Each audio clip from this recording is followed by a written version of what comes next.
14th of December 2011 marks 100 years since the first successful expedition to the South Pole. We're looking at the rival expeditions for the Antarctic.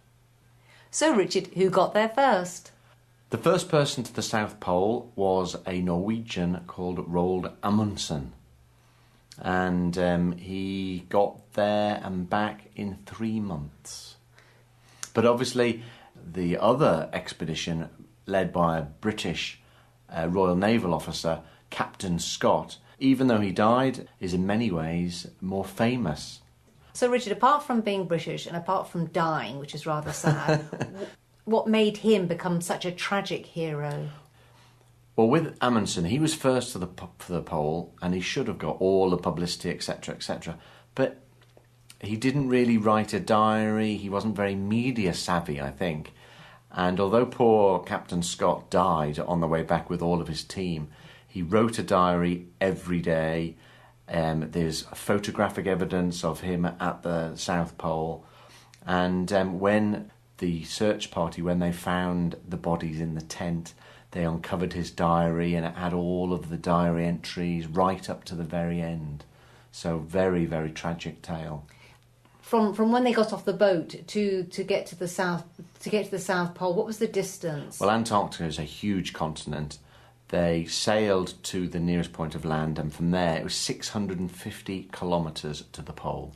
Right, so that's an astonishing journey to do even nowadays, let alone 100 years ago. Exactly, yes. And am I right in saying that when Scott, because he actually still got to the South Pole, yes, but when he got there, he saw the Norwegian flag. Yes, they'd arrived there a month before. Which is a long time. And then they had to trudge the 650 kilometres back to their base. Knowing that they had failed. Exactly.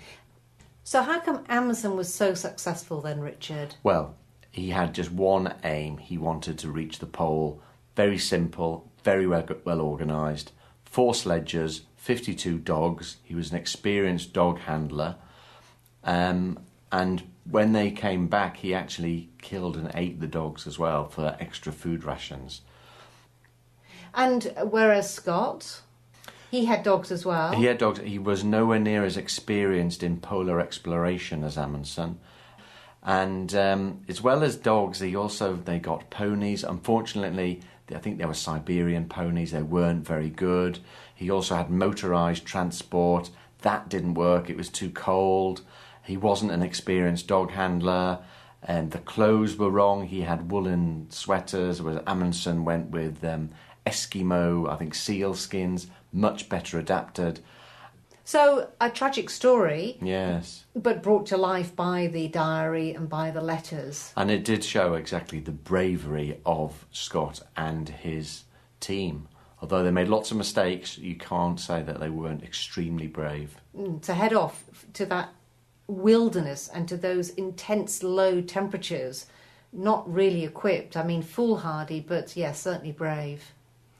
What about the North Pole, Richard? The battle for the South Pole is quite famous. What about the North Pole? Well, that involves Amundsen again, but that's another story. Oh, really?